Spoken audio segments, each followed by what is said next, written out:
বলাইগাঁও বিধানসভা সমষ্টিৰ পৰা অসম গণ পৰিষদ দলৰ 3বাৰ বিধায়ক নিৰ্বাচিত হৈছে।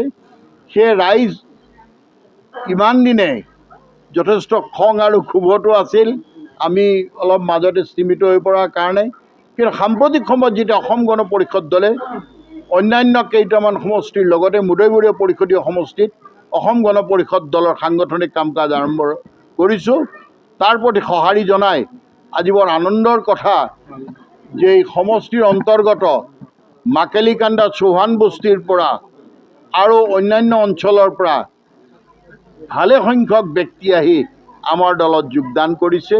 আমাৰ লক্ষ্য জনগণক সেৱা কৰা, আমাৰ লক্ষ্য BTCত বসবাস কৰা বিভিন্ন জাতি জনগোষ্ঠী আৰু দুৰ্নীতিহীনভাৱে এখন পৰিষদ উপহাৰ।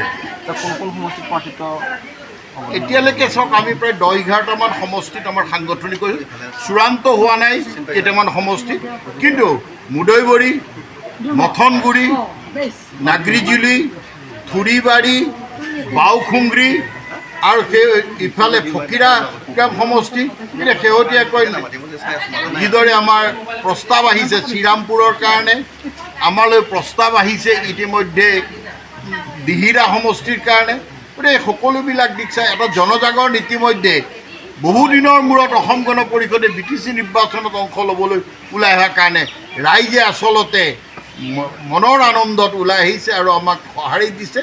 এই মুহূৰ্তলৈকে এইখিনি, কিন্তু এটা কথা ঠিক, আমি সীমিত সংখ্যক আসনতে অসম গণ পৰিষদ দলে প্ৰতিদ্বন্দ্বিতা। ওদালগুৰি জিলাত এটা সমষ্টিত আপোনালোকে নাই, তেনেকুৱা কোনো সিদ্ধান্ত হোৱা নাই।